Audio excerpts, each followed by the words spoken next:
Hi, everybody. We're excited to be in Chicago.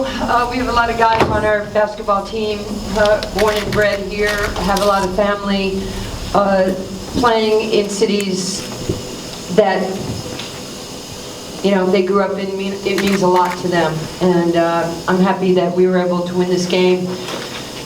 We have some, obviously, some new additions, some injuries. For us to be able to pick up Carlos Boozer was definitely a boon for our basketball team. You have to give the credit to Corey Maggette and to Catino Mobley for, you know, seeking out players that fit our philosophy and what we want to do. So I'm very grateful for them.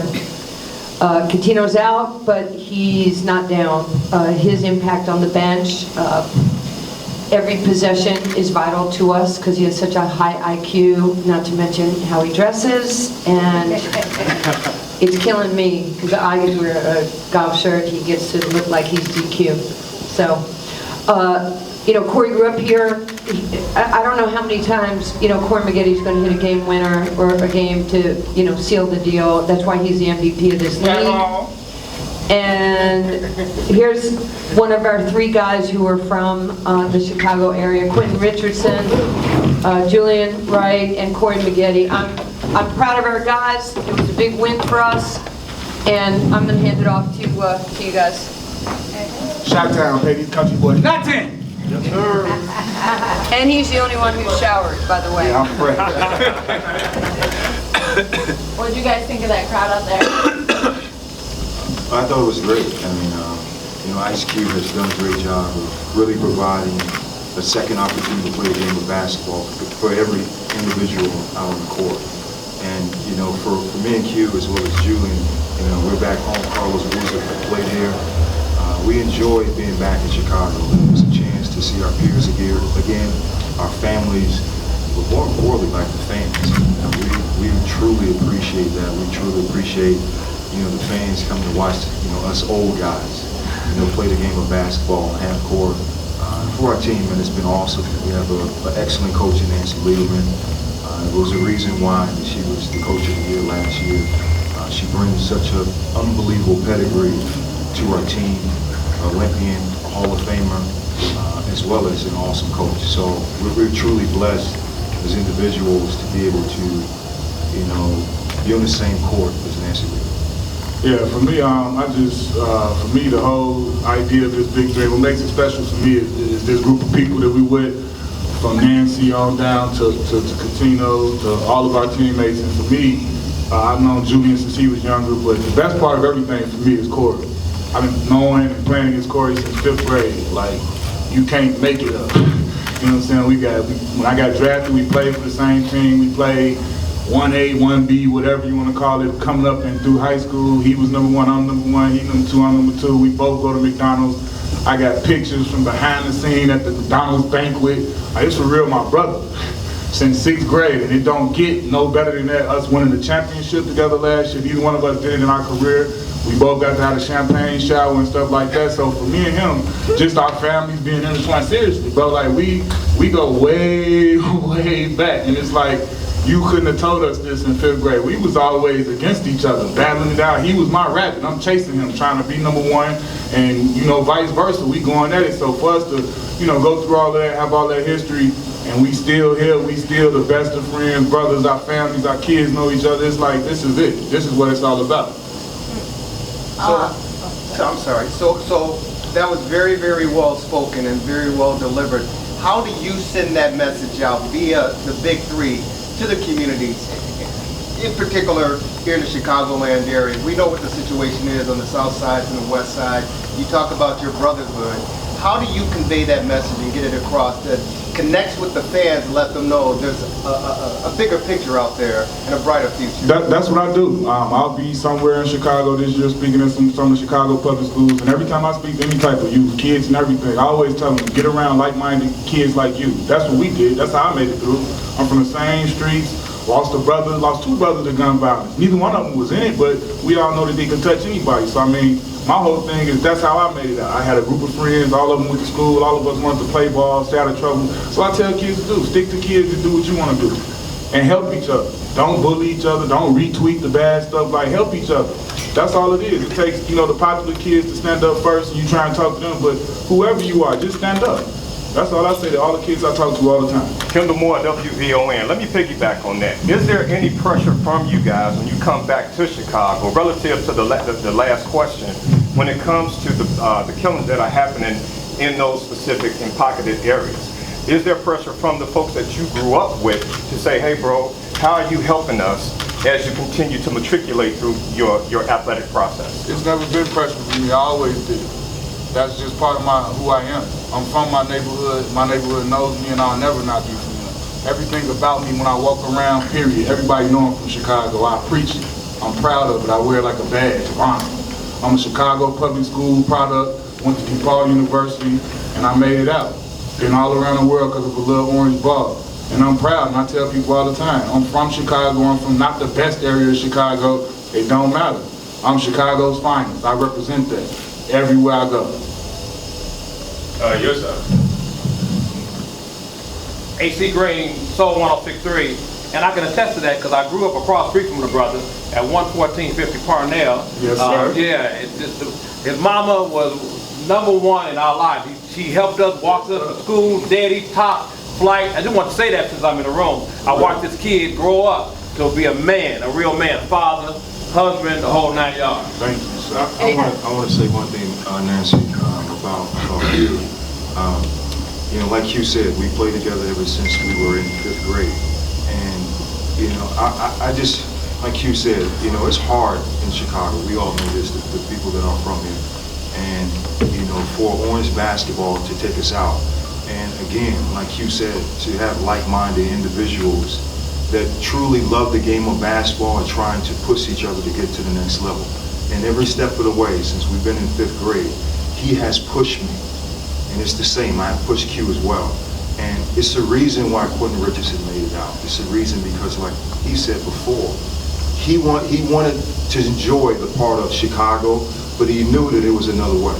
And he continued to fight every single day to be able to put himself in a position to be great, to put himself in a position to represent Chicago the right way.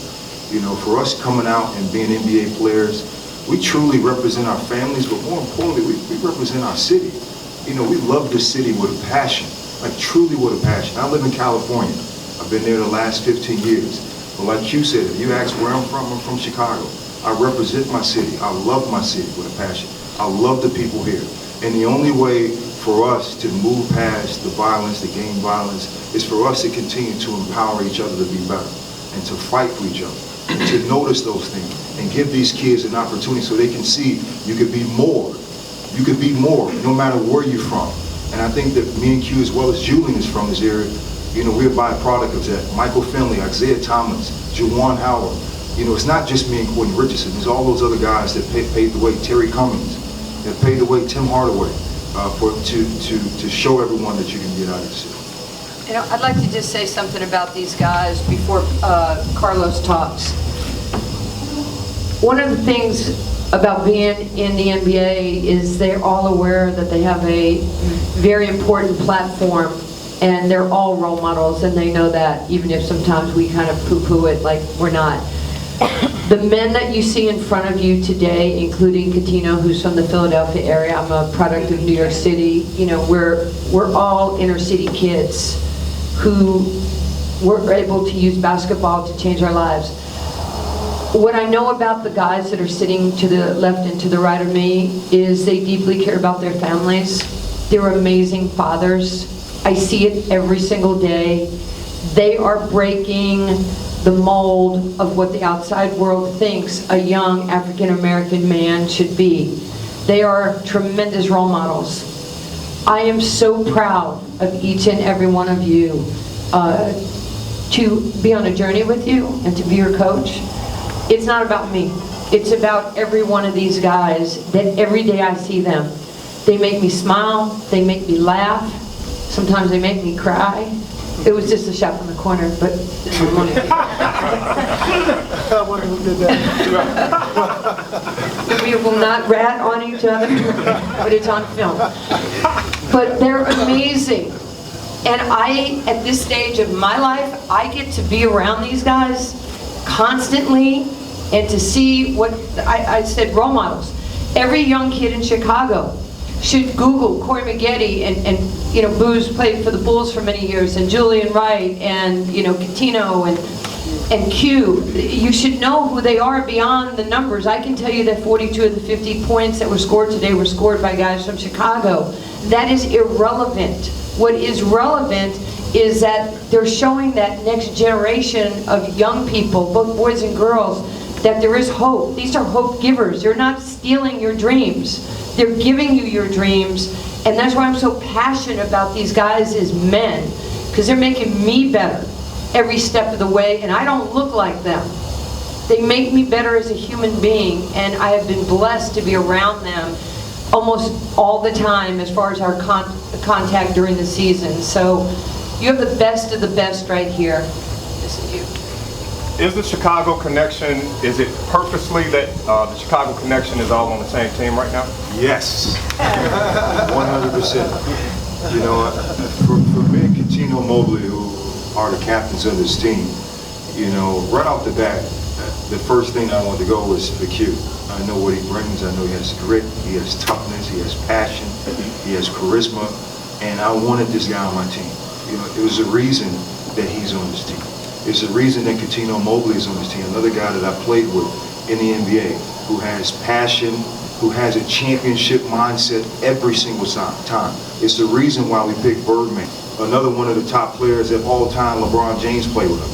Another player in Glenn Big Baby Davis, who was a former champion with the Boston Celtics with Kevin Garnett, Paul Pierce, and Ray Allen. It's the reason why we picked these guys. Bringing in Carlos Boozer. Boozer, a former All-Star in the NBA, a former Olympian in the NBA. This was a 20-10 scorer in the NBA. It's the reason why. Julian Wright, a guy that we actually had the same agent, you know, in Rob Pelinka early on. I knew exactly that Julian would bring energy to this team.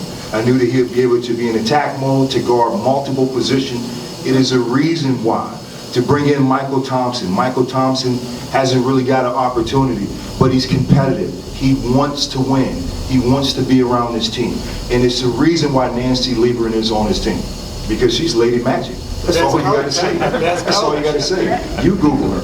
You know, it's the reason at the age of 50 that she played the game of basketball. So she has a high basketball IQ. This is the reason why, as captains, me and Catino selected these players. It's your will.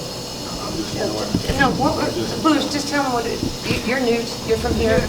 Yeah, for me, I'm just hold it. I'm just excited to be a part of the group, man. You know, be a part of this. You see everybody up here. They're all winners. They all got grit. They're all tough. They all got their own individual journeys. They've been through a lot of stuff. And I had the pleasure of watching these guys win the championship last year. I was up in New York watching y'all celebrate, and to be a part of this group now, it's light years on how winners take things serious. On and off the court, like we talked about the community, they do everything the right way, and it's good to be a part of this group. You, Rich, talked about the little orange ball that took you up from where you were to where you are now. All of you guys are here because of that orange ball, and you're continuing your career, even though you've had a lot of success in each of your individual careers. Why Big Three? Why are you guys so committed to each other and to this? I mean, you can tell the family aspect. All six of you are sitting at a small podium table right now.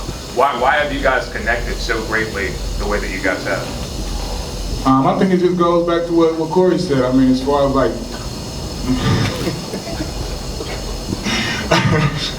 I think it just goes back to what Corey said. I mean, in one way or another, everybody on our team, we crossed paths. We played together at some point, even though like Julian, he went to school at Homewood Flossmoor. My first house I ever bought was right down the street from where he grew up. I knew him before he went to high school. You know what I'm saying? He played for the Illinois Warriors. I came over, this man had so many Jordans.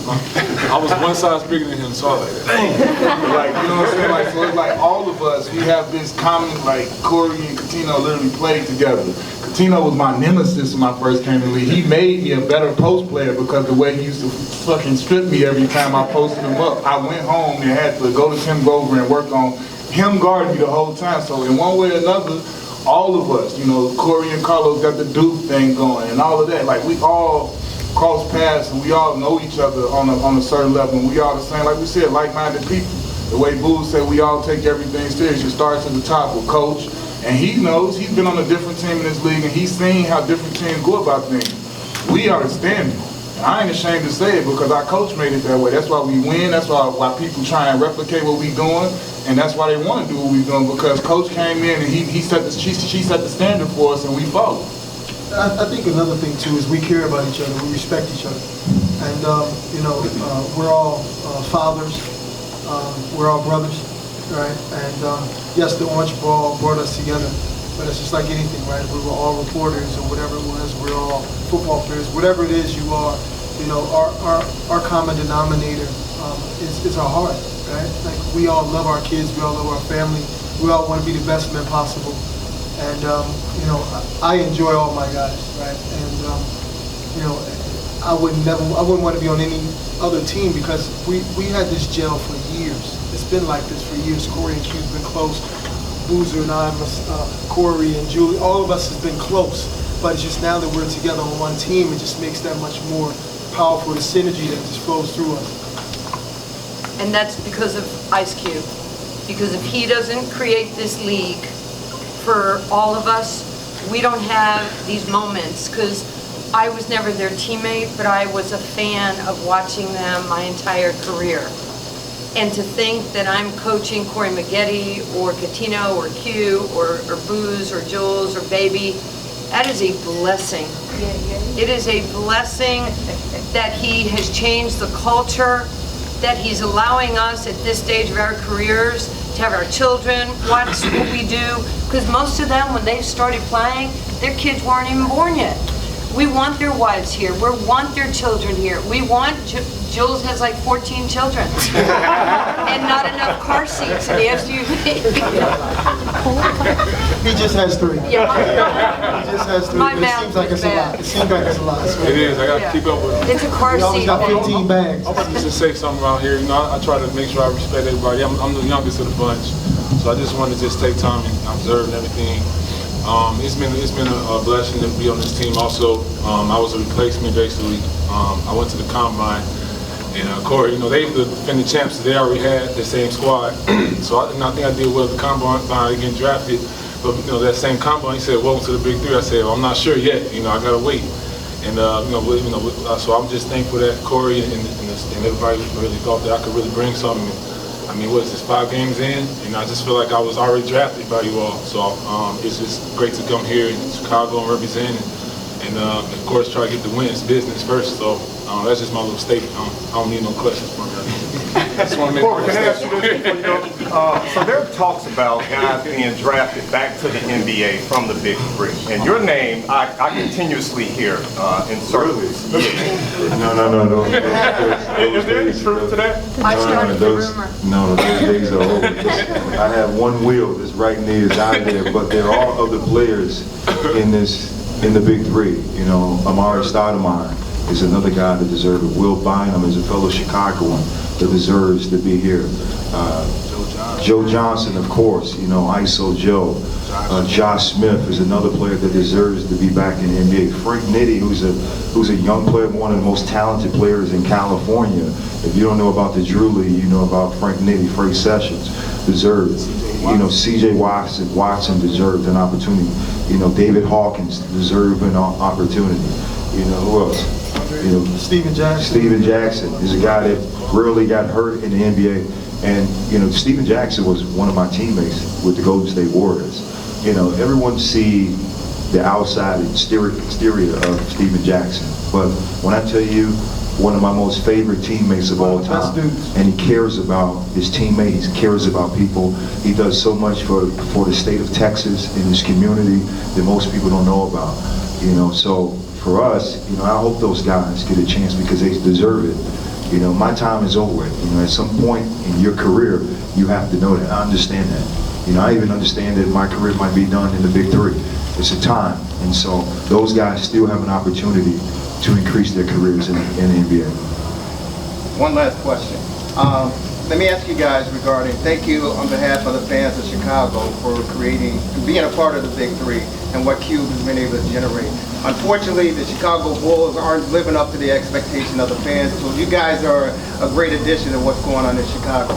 But seriously, I want to ask you guys, Nancy also as well, Colin Kaepernick has been in the news the past 3-4 years, and of course he got paid by the National Football League. But he did what he did in protest to show what's going on in the communities, black and brown. What type of impact did it have on any of you guys? You guys all reached the top level. What type of impact, Q, we can start with you, did the Colin Kaepernick situation have on you as a person?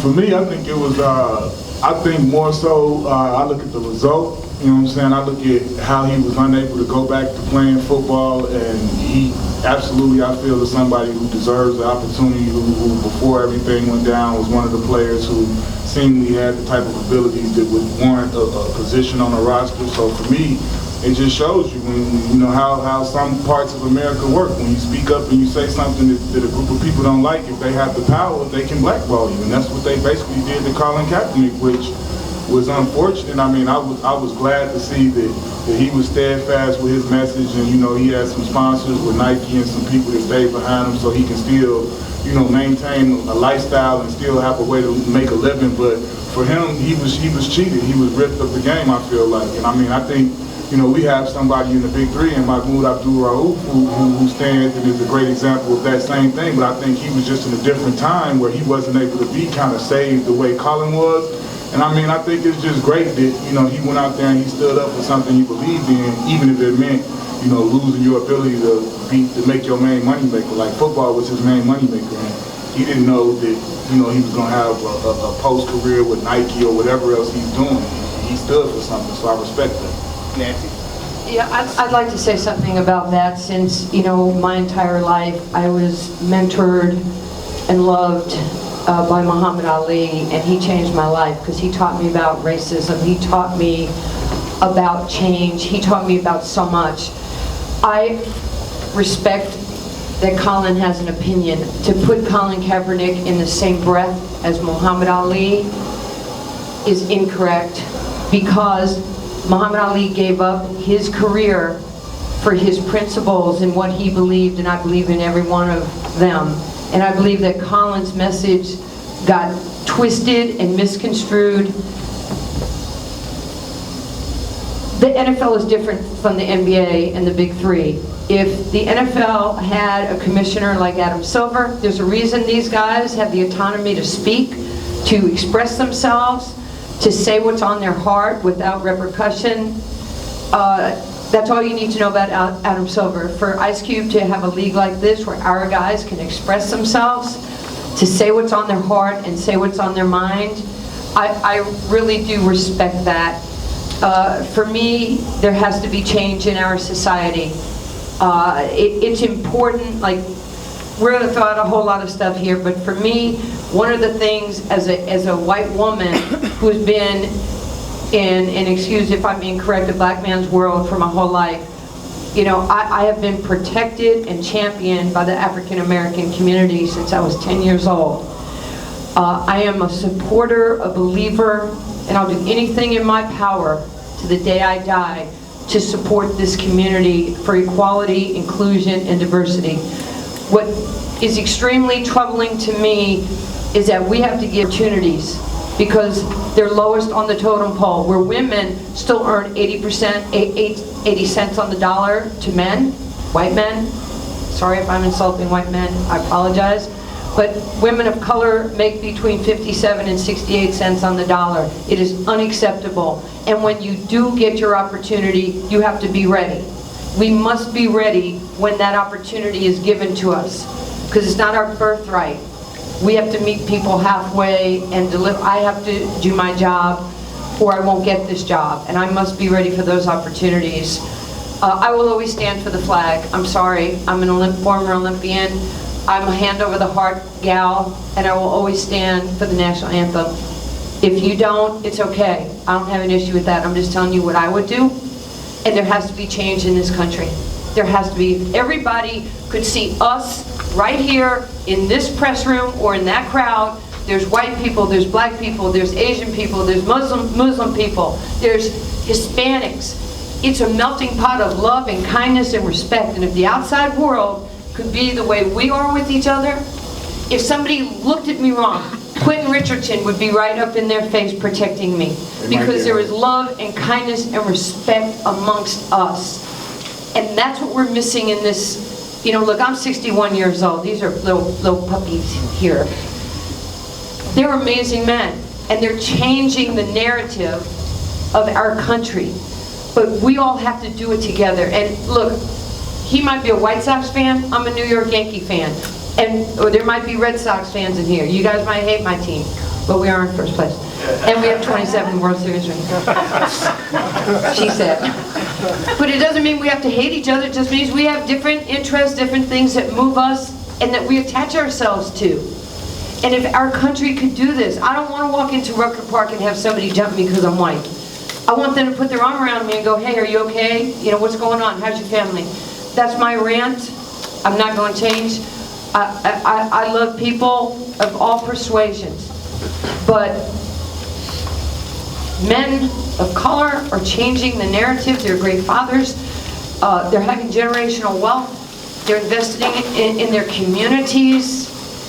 They're just changing how it's viewed. And I think it sucks what has happened to both. And I had a little girl say to me one day that, you know, racism and the Holocaust and slavery was fake news. I had a 24-year-old say that to me after a speech one day. I was like, what?